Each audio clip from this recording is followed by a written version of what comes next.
What if I told you the greatest empire you will ever conquer is not made of land, wealth, or the submission of others, but the space right between your own ears? We spend our lives fighting external battles, chasing shadows, and blaming the world for our failures. But true power, unstoppable, unshakable power, begins with a single, terrifying truth. You are your own worst enemy. Master yourself first, and I promise you, nothing in this world will ever stop you.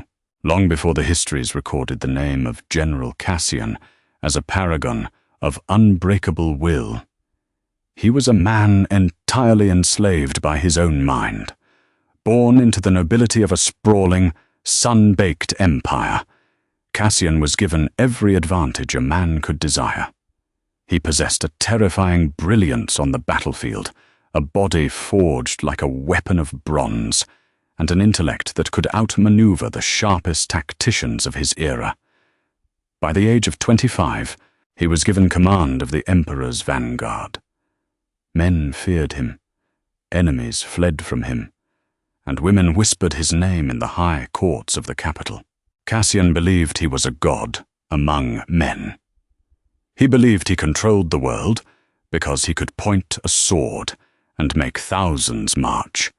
He believed he possessed absolute power because his chest was heavy with medals and his coffers overflowing with gold. But beneath the polished armor and the arrogant smirk lay a terrifying fragility. Cassian was not a master. He was a puppet, and the strings that controlled him were held by the very things he thought he possessed. He was a slave to praise. If a senator did not greet him with the appropriate level of reverence, Cassian would seethe for days, his mind clouded by petty vengeance. He was a slave to desire. A single cup of wine was never enough. He required the entire cask, indulging in lavish feasts that left his mind dull and his spirit heavy. Above all, he was a slave to his own fiery temper. His anger was a wild, untamed beast that he foolishly believed was his greatest weapon. He called it passion. He called it righteous fury. The truth, however, was far darker. His anger was his supreme master. The turning point, the devastating collapse of his illusion, occurred on the dusty plains of the blood-red valley, a crucial territorial boundary contested by a rival kingdom. Cassian had been tasked with a simple defensive hold. The emperor's orders were explicit. Hold the line. Do not engage. Let the enemy exhaust themselves against our shields. For 3 days, Cassian's legion stood like a wall of iron. But the enemy commander, a grizzled veteran who understood the psychology of war far better than Cassian, recognized the young general's fatal flaw. He knew that a man who cannot control his own emotions cannot control an army. On the morning of the 4th day, the enemy commander rode out alone to the space between the armies. He did not bring a weapon. He brought a severed head, the head of Cassian's favored stallion, stolen from the stables the night before. Throwing it onto the blood-soaked dirt, the enemy commander laughed, a booming, mocking sound that echoed across the valley. He then shouted insults, not at Cassian's men, but at Cassian's pride. He mocked his lineage, his courage, and his honor. A master of himself would have seen this for what it was, a cheap, desperate tactic to break formation. A Stoic would have understood that words are merely vibrated air, incapable of causing physical harm, and that true honor cannot be taken by another. It can only be freely surrendered. But Cassian was no master. The heat of rage rushed to his face, blinding him to reason, to strategy, and to his emperor's direct commands. The veins in his neck pulsed. His breath grew ragged.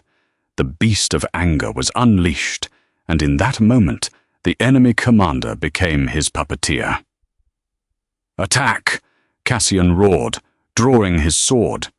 His lieutenants hesitated, reminding him of the orders to hold the line, but Cassian struck the nearest officer across the face with his gauntlet.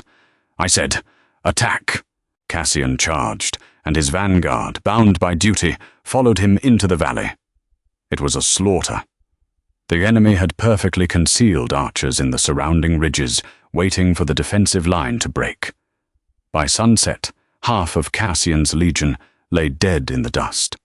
The valley was lost. The empire's border was breached, and Cassian was dragged from the battlefield, unconscious and bleeding, surrounded by the ruined bodies of the men he had sworn to protect. When he awoke weeks later in the capital, the reality of his failure had set in, but the ownership had not.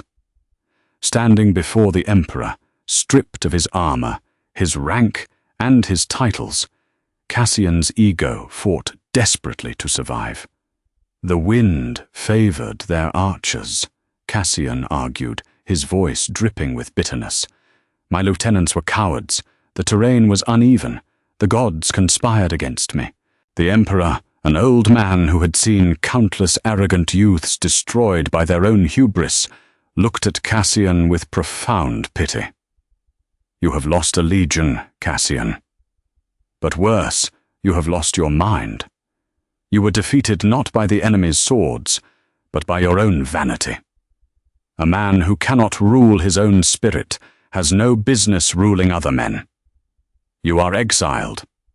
Leave this city, and do not return until you have found the only conqueror worth fearing, yourself, cast out from the gates of the capital, with nothing but a ragged cloak and the bitter taste of ash in his mouth. Cassian walked into the wilderness.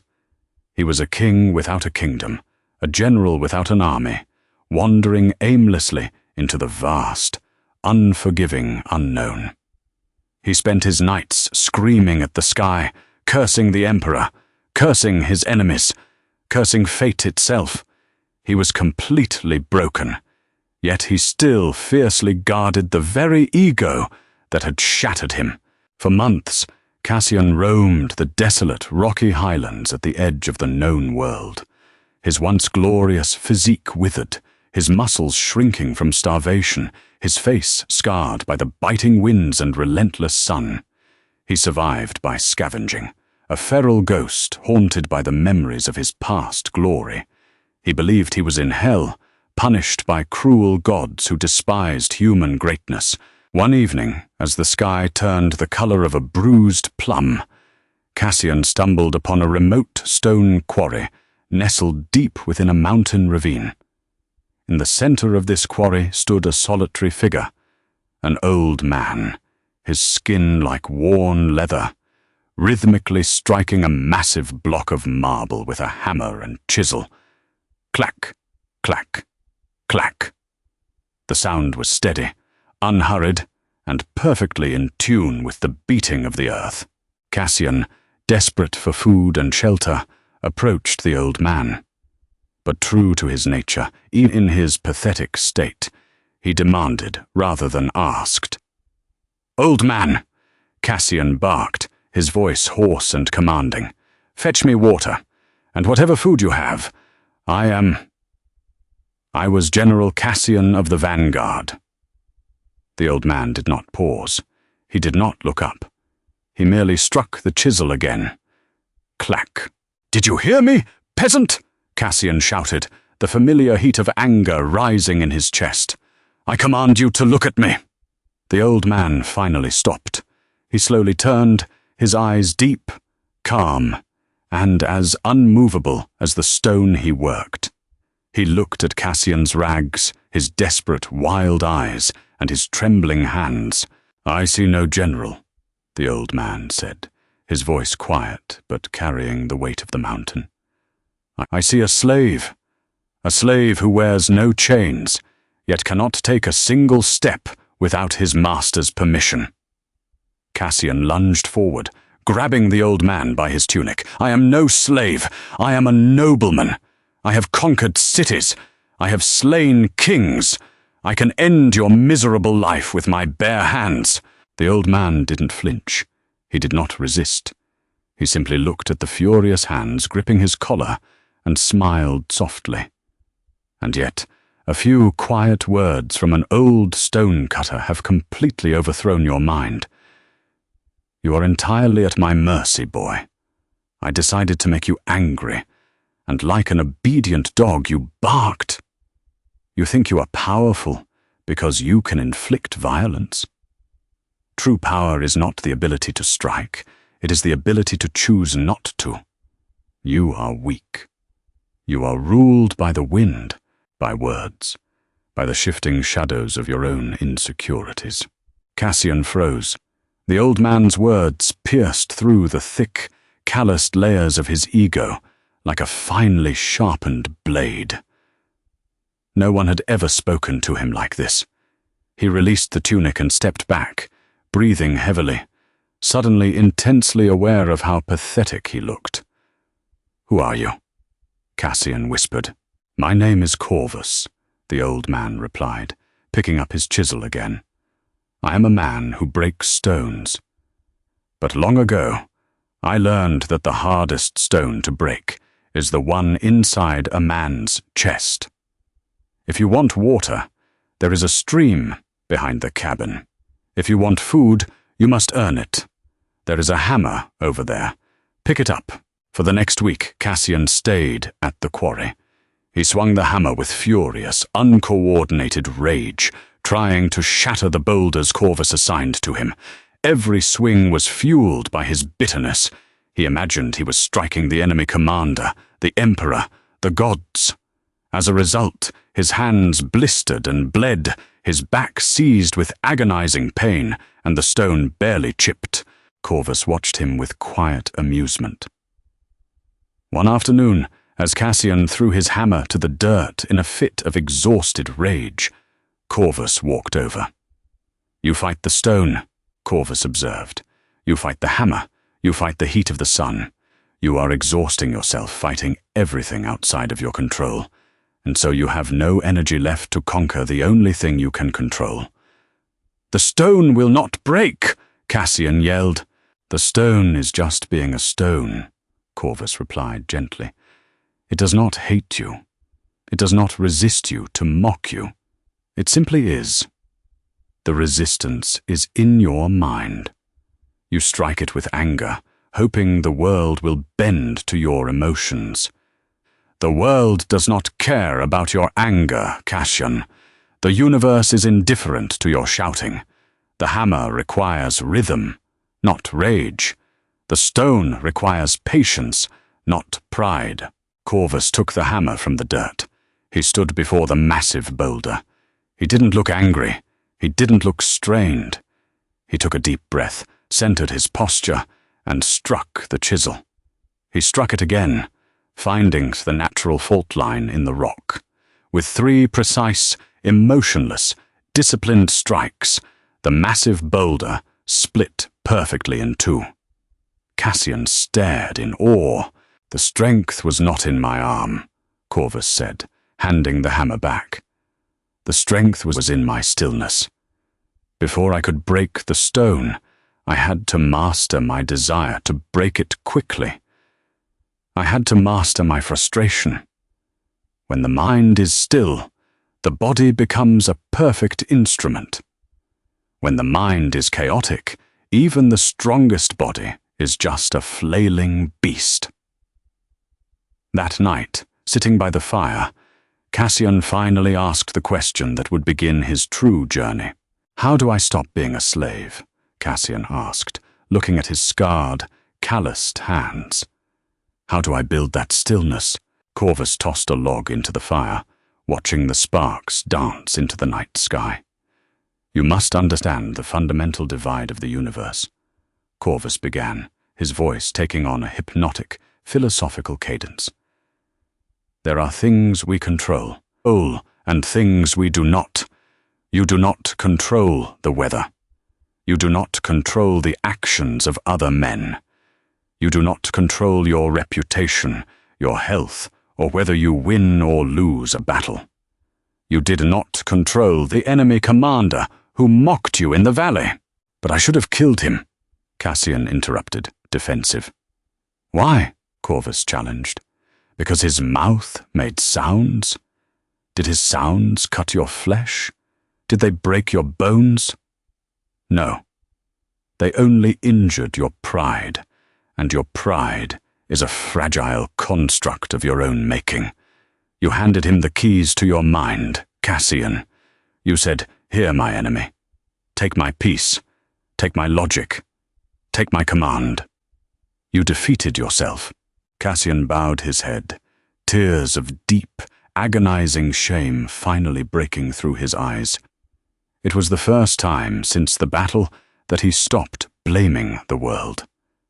The crushing weight of responsibility settled onto his shoulders, but oddly it didn't break him. It grounded him. "What do I control, then?" Cassian asked. "You control your judgments," Corvus answered. "You control your impulses. You control your desires. You control how you respond to the things you do not control. Between the moment something happens to you and the moment you react, there is a space. In that space lies your freedom. Tomorrow, we will not just break stone. We will begin to break you. We will tear down the empire of your ego, and upon its ruins, we will build an inner citadel that nothing in this world can penetrate."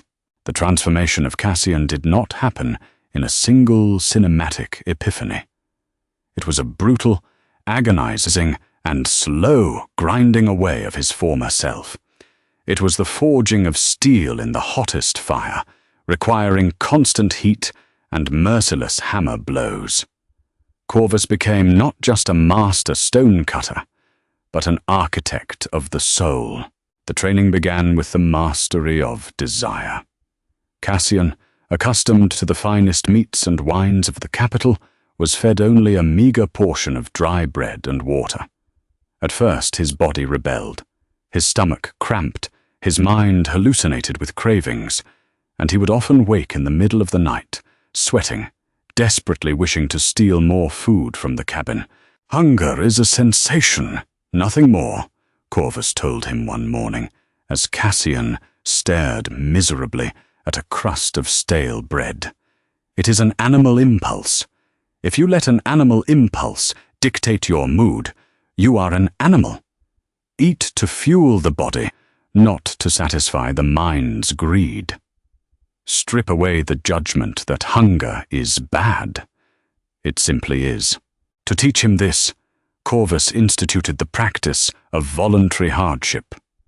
Once a week, even in the freezing rain of the Highland winters, Cassian was ordered to sleep outside on the bare rock without a cloak. The first night, Cassian shivered violently, cursing the cold, wishing for a warm bed, fighting the environment. He suffered immensely.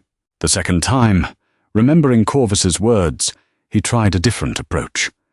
As the freezing rain hit his skin, Cassian closed his eyes and analyzed the sensation. It is water. It is cold. My skin reacts to it. But my mind remains untouched.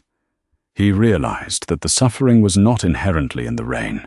The suffering was in his resistance to the rain. He stopped wishing it were warm. He accepted the cold completely. And in that radical acceptance, the psychological torment vanished. He was still cold, but he was no longer miserable. He had built the first wall of his inner citadel. Next came the mastery of perception. Corvus introduced Cassian to a psychological exercise known as the premeditation of evils, premeditatio malorum. Every morning at dawn, before picking up the hammer, Corvus made Cassian sit at the edge of a cliff and visualize the worst possible things that could happen that day. "Imagine your hammer breaking," Corvus instructed. "Imagine a rock falling and crushing your foot. Imagine thieves coming to steal our supplies. Imagine me insulting you. Imagine it vividly. Feel the reality of it. And then accept it." Cassian found this morbid at first. Why would I invite such dark thoughts into my mind? Should a man not hope for the best? "Hope is a beggar's emotion," Corvus replied sternly.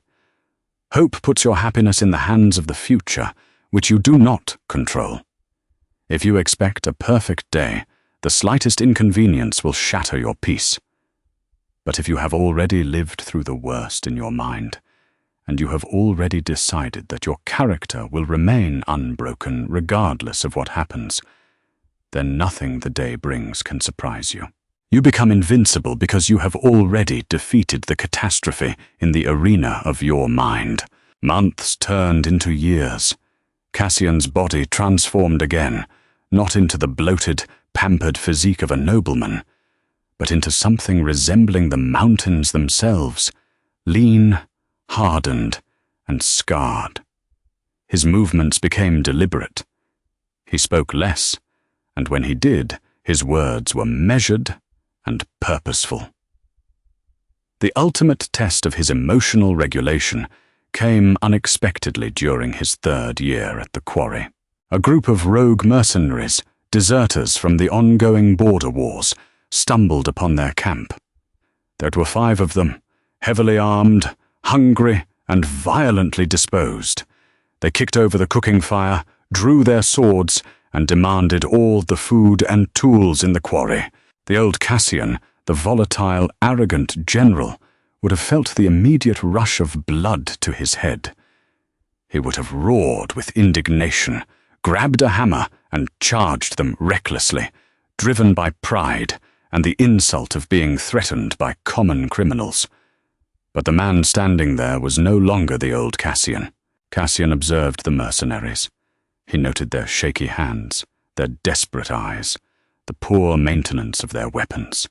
He felt the familiar spark of anger try to ignite in his chest, but it hit the cold, impenetrable walls of his inner citadel and instantly extinguished. He took a breath. He found the space between the event and his reaction. He did not see them as an insult to his honor. He saw them objectively. 5 hungry, fearful men making a poor choice. One of the mercenaries, mistaking Cassian's silence for cowardice, stepped forward and struck Cassian across the face with the pommel of his sword. The blow was hard, splitting Cassian's lip and sending a stream of blood down his chin. Corvus watched from the cabin doorway, his eyes narrowed, waiting to see what his student would do. Cassian did not raise his hand to his face. He did not flinch. He simply looked at the mercenary with an unsettling, terrifying calmness. The total absence of fear or anger in Cassian's eyes unnerved the bandit. It was like striking a stone statue. "You're hungry," Cassian said, his voice even, entirely devoid of malice. "There is dried meat in the storehouse. Take it. But if you attempt to strike me again, or if you touch the old man, I will break your arms. Not out of anger, but out of necessity. The choice is yours." The utter lack of emotion, the sheer gravity of Cassian's presence, paralyzed the mercenaries. They had fought angry men, fearful men, brave men, but they had never faced a man who was utterly unbothered by violence. Realizing they were standing before something incredibly dangerous, the leader lowered his sword. They took a sack of food and backed away slowly, eventually turning and running into the hills. Corvus walked over to Cassian, examining the bloody cut on his student's face. A slow, proud smile spread across the old man's weathered features. "Did it hurt?" Corvus asked. "My body registered a blunt force," Cassian replied calmly, wiping the blood with his thumb. "But my mind was entirely unharmed." Corvus nodded deeply. "You have stopped bleeding on the inside, Cassian. The world will always swing its sword at you. It will insult you. It will rob you. It will try to break you. But today, you proved that while they can strike your flesh, they cannot touch your soul. You are no longer a puppet." Cassian looked out toward the horizon, toward the direction of the capital, the empire, and his past. For the first time in his life, he felt true power. It wasn't the power to conquer others. It was the supreme, quiet, absolute power of having completely conquered himself. The beast of anger was dead. The chains of ego were broken. He was finally ready. 5 years had passed since the day Cassian was exiled. The man who now worked the quarry alongside Corvus was unrecognizable from the disgraced general who had arrived in rags. His movements were deliberate, his mind sharp, and his spirit deeply anchored. He had mastered the chisel, the hammer, and, most importantly, the turbulent seas of his own mind. He no longer desired the luxuries of the capital, nor did he seek the validation of men. His peace was entirely self-contained. But the world, as the Stoics teach, is not a monastery. It is a chaotic arena, and true virtue is not tested in isolation, but in the fire of human affairs.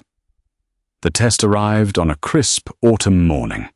The steady rhythm of the quarry, clack, clack, clack, was interrupted by the frantic galloping of hooves. 3 riders crested the ridge, their armor battered, their horses foaming with exhaustion. They bore the crest of the emperor. Cassian paused his work and leaned against his hammer, watching them approach with mild curiosity, detached from the urgency that radiated from the men. The lead rider, a young captain with terror in his eyes, dismounted and fell to one knee before the dust-covered stonecutter. "General Cassian!" The captain gasped, his breath ragged. "We have searched the highlands for months. You must return. The empire is on the brink of annihilation." Cassian looked at the captain, his expression completely neutral. "I am no general. I break stone." "Please," the captain pleaded. "The same kingdom that defeated you in the blood-red valley has advanced. They have slaughtered our legions. They are only a week's march from the capital walls. The emperor is dying, and our commanders are paralyzed by fear.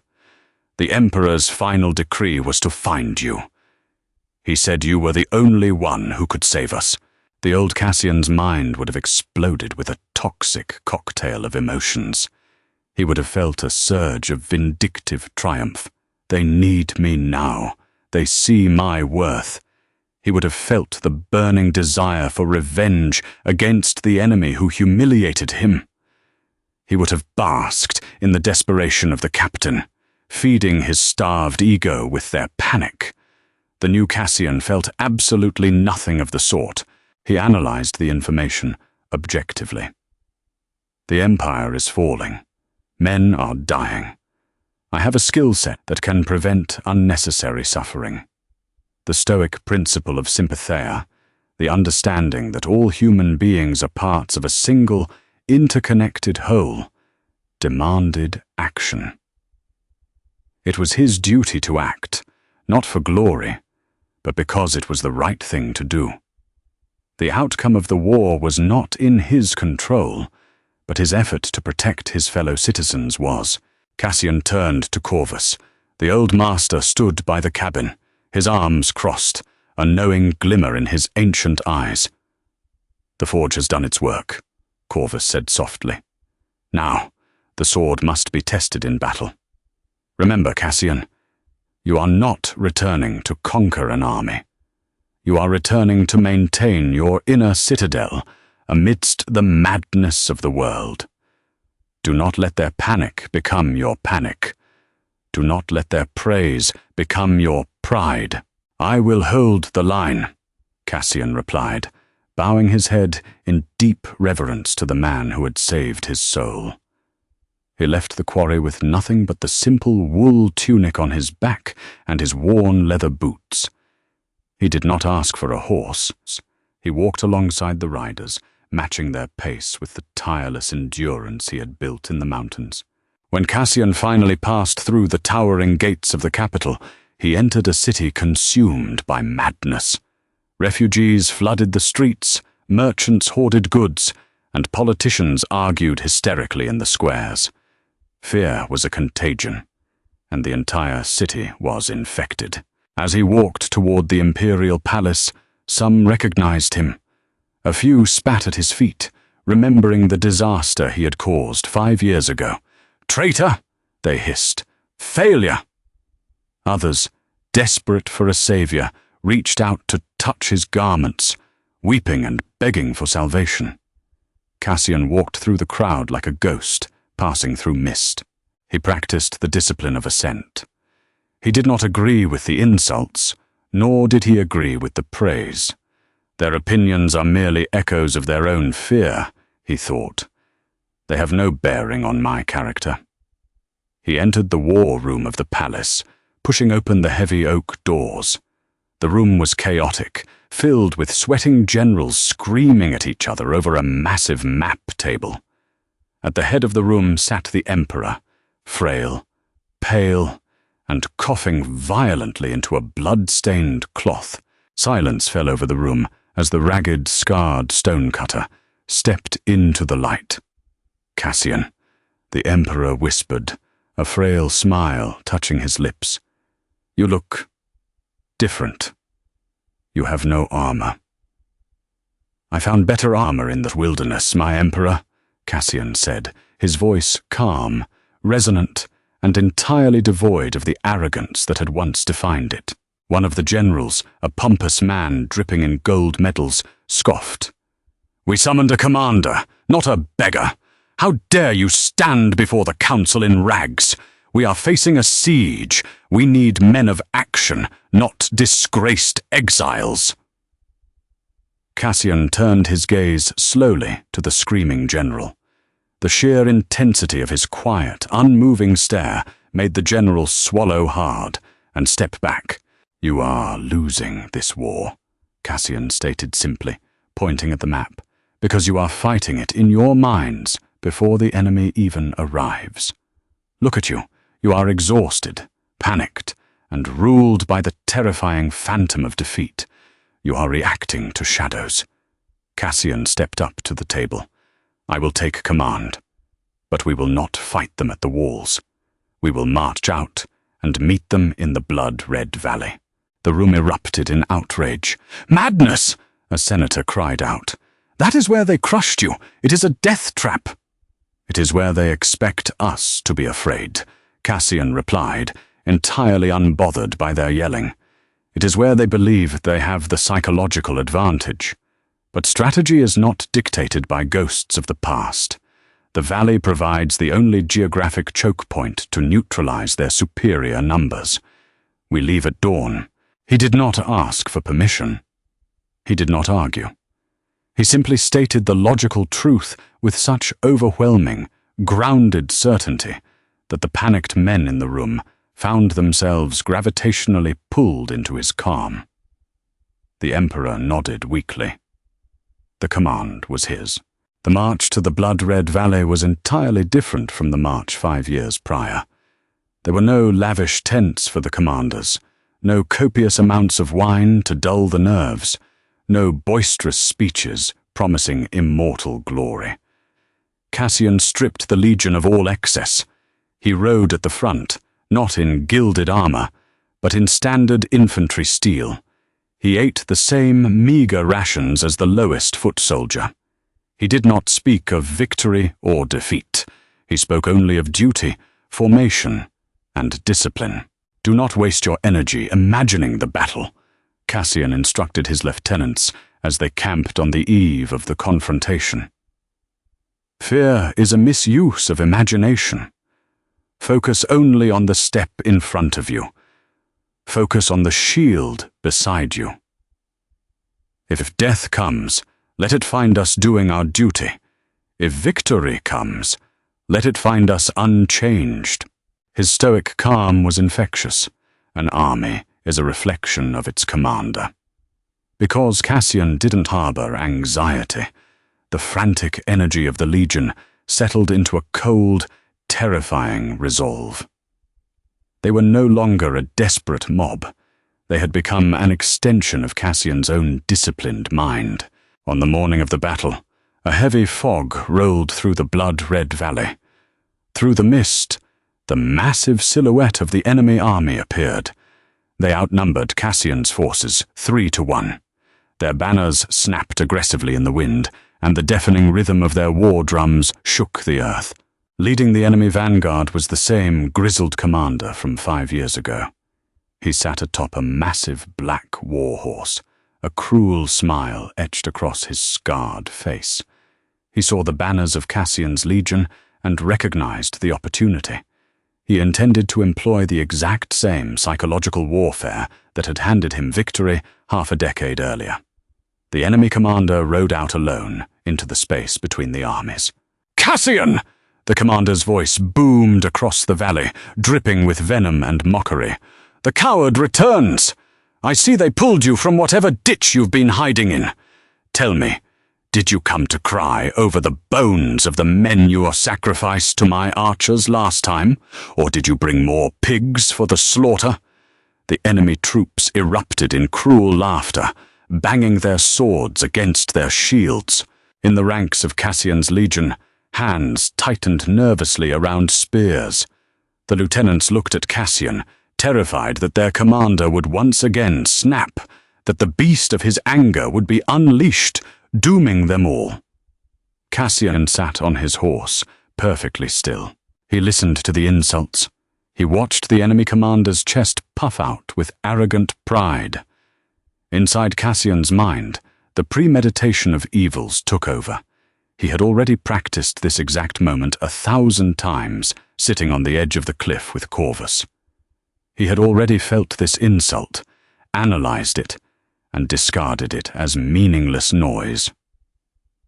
"He wants my peace," Cassian thought. "He wants me to hand over the keys to my mind. But my mind is a fortress, and its gates are sealed." Cassian did not yell back. He did not draw his sword in rage. He did not move a single muscle in his face. He simply stared at the enemy commander with eyes as cold and deep as the stone quarry. The absolute, deafening silence from Cassian's side of the battlefield began to unsettle the enemy. The enemy commander frowned, his smile faltering. He spurred his horse closer. "Are you deaf, you broken dog? Your emperor is weak. Your soldiers are peasants. I will take your head, and then I will burn your capital to the ground." Still, Cassian said nothing. He turned slowly to his signalman and gave a subtle nod. Instead of a chaotic, enraged charge, Cassian's legion executed a maneuver of flawless, mathematical precision.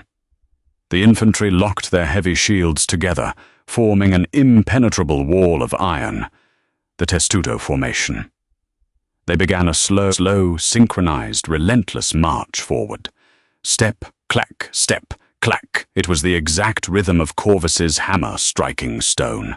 The enemy commander, infuriated by Cassian's lack of emotional response, lost his own composure. "Kill them!" he screamed, his face red with sudden rage. "Break their lines! Fire the arrows!" Volleys of arrows rained down, but they harmlessly plinked off the disciplined shields of Cassian's legion. The enemy commander, driven by the very anger he had tried to provoke in Cassian, ordered a massive, disorganized frontal assault. His troops surged forward in a chaotic wave, screaming and breaking their own formations to get to the enemy. This was the exact tactical error Cassian had calculated. As the enemy surged blindly into the narrowest part of the valley, blinded by their own aggressive fury, Cassian raised his hand. The shield wall suddenly stopped, anchored themselves into the dirt, and braced. The enemy wave crashed against the iron wall and shattered. Because the enemy had lost their formation in their angry rush, they were crowded, tripping over each other, unable to swing their weapons effectively in the tight space. Cassian's troops, completely silent and entirely composed, simply thrust their short swords through the gaps in the shields. It was methodical, emotionless, and devastatingly efficient. Cassian watched from the rear, directing the flow of the battle like a master craftsman, cutting away excess rock.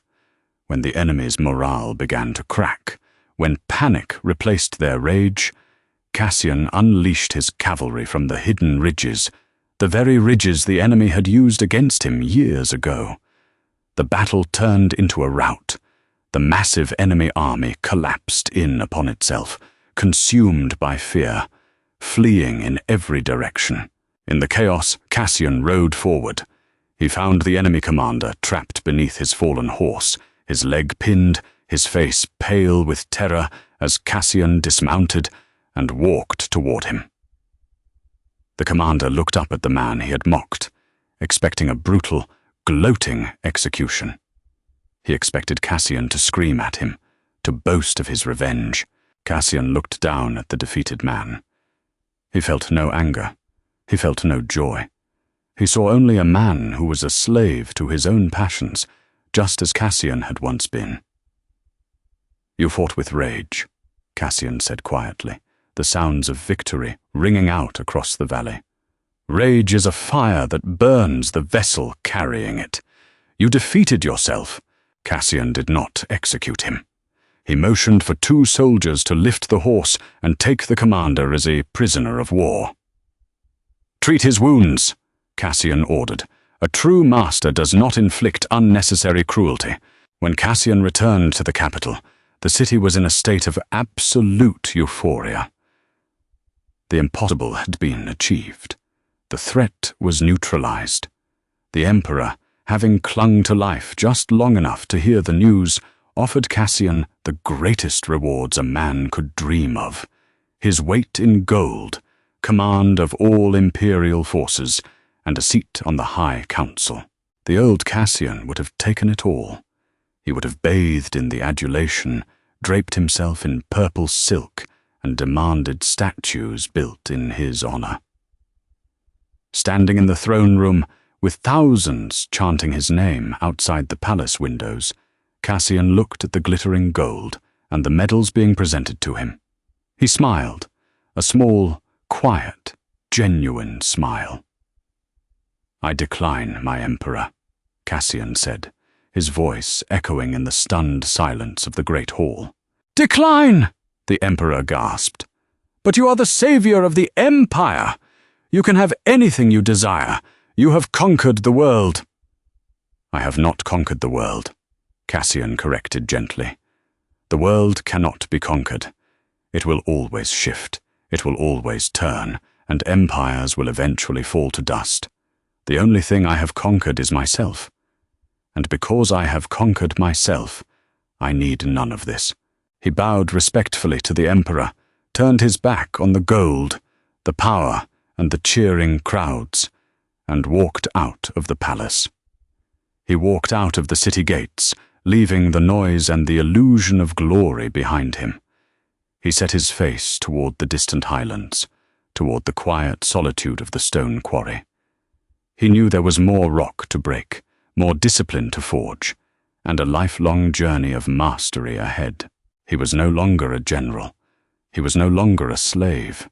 He was a Stoic, entirely free, possessing a power that no army could defeat, no tragedy could shatter, and no amount of gold could buy.